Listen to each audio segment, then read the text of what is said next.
अस्सलाम वालेकुम। Spanish driving licence की एक और वीडियो के साथ मैं हूं विकास अकरम। दोस्तों, आज की वीडियो में हम 10 क्वेश्चंस देखेंगे जो कि होंगे गाड़ी की डॉक्यूमेंटेशन के ऊपर, मतलब जो दस्तावेजात होती हैं गाड़ी की उनके ऊपर।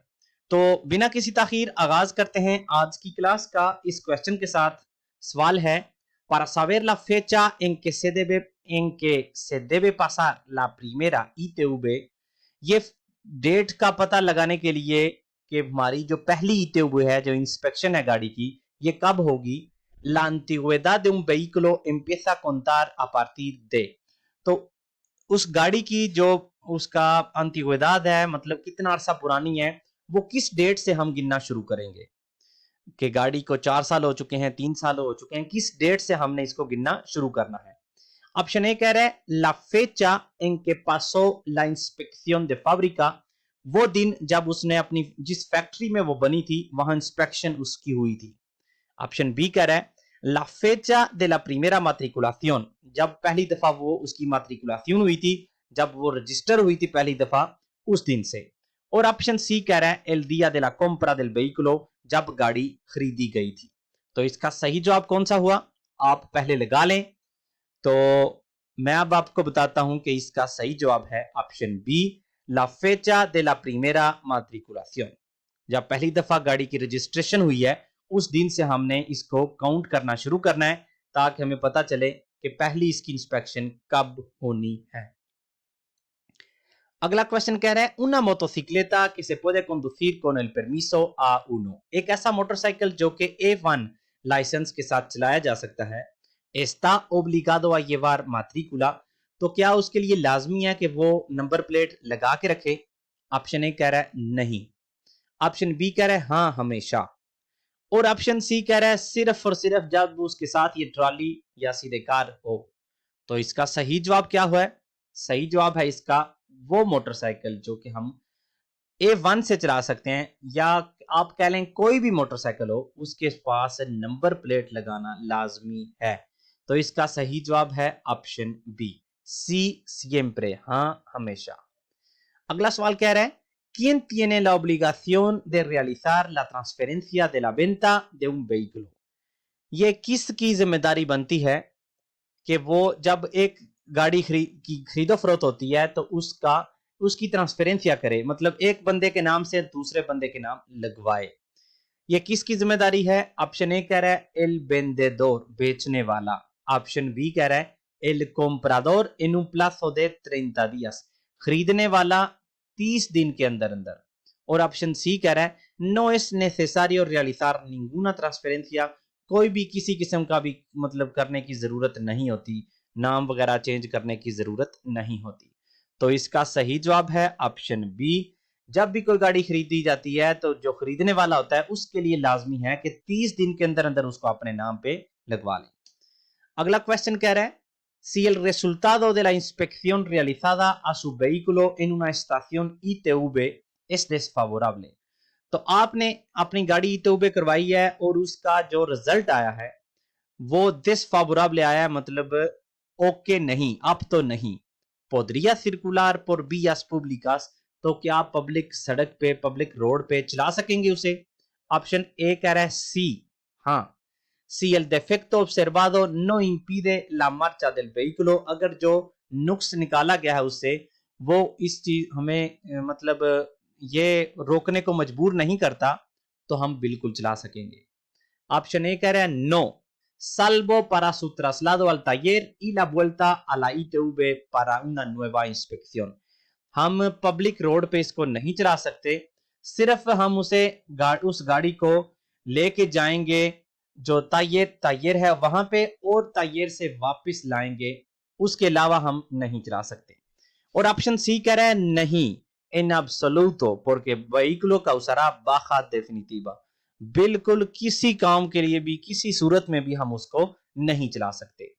तो इसका सही जवाब कौन सा हुआ, सही जवाब है इस सवाल का ऑप्शन बी।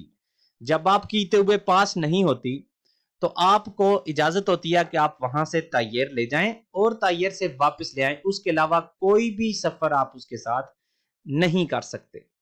अगला सवाल है Un turismo con 11 años de antigüedad debe someterse a la inspección técnica periódica. तो एक कार, कार को कहते हैं तुरिस्मो, तो उस वो 11 साल पुरानी है, तो 11 साल बाद उसकी जो ईटेउबे होगी वो कितने अरसे बाद होगी, मतलब एक गाड़ी को 11 साल हो गए हैं तो अब उसकी ईटेउबे कितने अरसे बाद होगी। ऑप्शन ए कह रहा है कादा 4 años, हर 4 साल बाद। ऑप्शन बी कह रहा है कादा 2 años, हर 2 साल बाद। और ऑप्शन सी कह रहा है कादा año, हर साल बाद। तो इसका सही जवाब है ऑप्शन सी, कादा un año। जब गाड़ी नई आप लेते हैं तो पहले 4 साल आपको उसकी तौबे करवाने की जरूरत नहीं होती।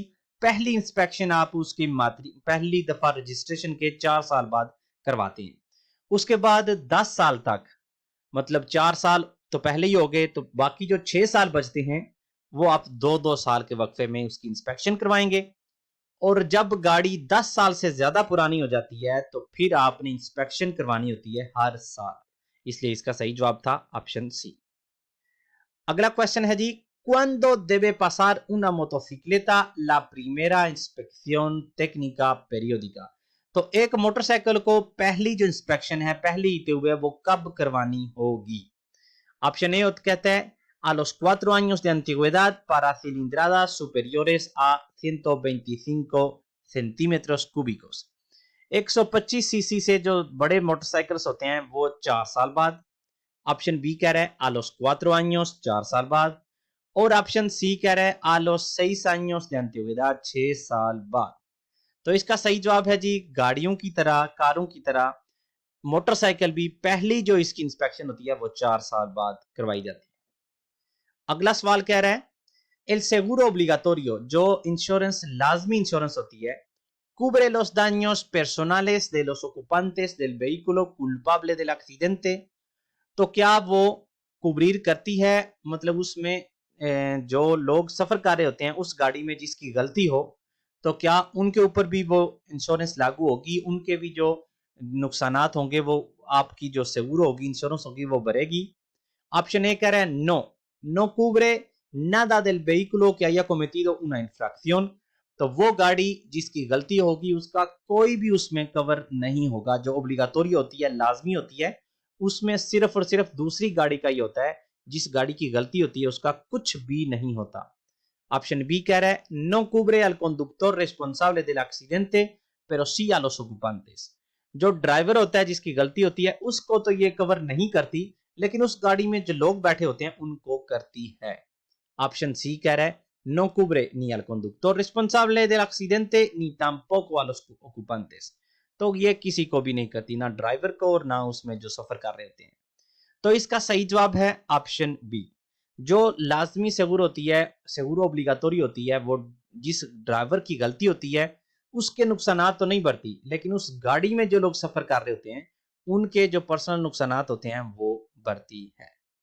अगला सवाल, para que pueda circular un ciclomotor, ताकि एक मोटरसाइकिल, जो छोटा मोटरसाइकिल होता है सिक्लोमोटर जिसको कहते हैं, वो चलाया जा सके, es obligatorio que estés asegurado। तो क्या लाजमी है कि वो उसकी इंश्योरेंस हुई हो।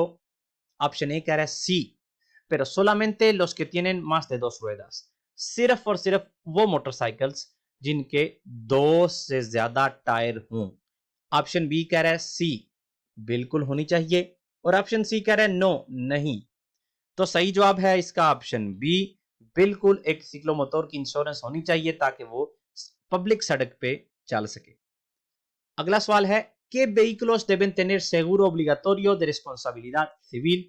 तो कौन कौन सी गाड़ियों के लिए लाजमी है कि उनकी जो इंश्योरेंस है, लाजमी इंश्योरेंस है, वो हो।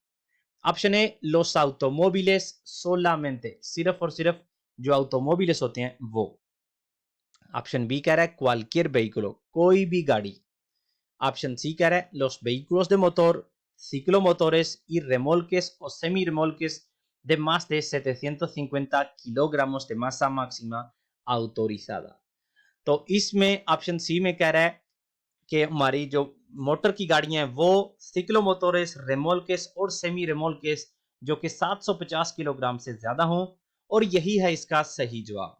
तो यहां पे क्वेश्चन ये बनता है, तो इसमें और ऑप्शन ए में क्या फर्क है। तो दोनों में फर्क सिर्फ ये है कि ऑप्शन ए कह रहा है सिर्फ और सिर्फ मोटर वाली गाड़ियां, और ऑप्शन सी कह रहा है मोटर वाली गाड़ियां। और यहां पे आप देख सकते हैं सिक्लोमोटोरिस भी हैं जिनको मोटर वाली गाड़ी नहीं माना जाता, रेमोल्केस भी हैं, ट्रॉलियां भी हैं, और सेमी रेमोल्केस भी हैं जिनको भी मोटर वाली गाड़ियां नहीं माना जाता, तो वो भी इंक्लूड हैं। तो इन सब के लिए लाजमी है कि इनकी इंश्योरेंस हो ताकि वो सड़क पे सफर कर सके।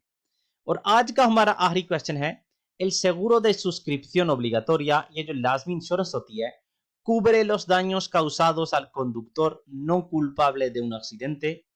तो क्या जो ड्राइवर होता है जिसकी गलती नहीं, तो उसके जो नुकसानात होते हैं वो भरती है जो लाजमी सबूर होती है। ऑप्शन ए कह रहा है नो, नी लोस पर्सोनालेस नी लोस मटेरियलेस, ना उसके सामान के और ना उसकी जान के। ऑप्शन बी कह रहा है सी, लोस पर्सोनालेस pero no materiales, उसके पर्सनल जितना भी नुकसान होगा वो तो भरेगी, लेकिन उसका जो सामान का नुकसान होगा, माली नुकसान होगा, वो नहीं। और ऑप्शन सी कह रहा है सी, los personales y los materiales, जिस ड्राइवर की गलती नहीं होती उसके चाहे जानी नुकसान हो चाहे माली नुकसान हो, जो भी हो वो उसमें कवर होता है, उसमें इंक्लूड होता है। तो इसका सही जवाब है ऑप्शन सी, कि उसका बिल्कुल कवर करती है जिस ड्राइवर की गलती नहीं होती। और इसके साथ हमारी आज की क्लास का होता है इख्तिताम। उम्मीद करता हूं कि आपको आज की क्लास पसंद आई होगी। मिलते हैं अगली वीडियो में इंशाल्लाह किसी नए टॉपिक के साथ। तब तक के लिए अल्लाह हाफिज।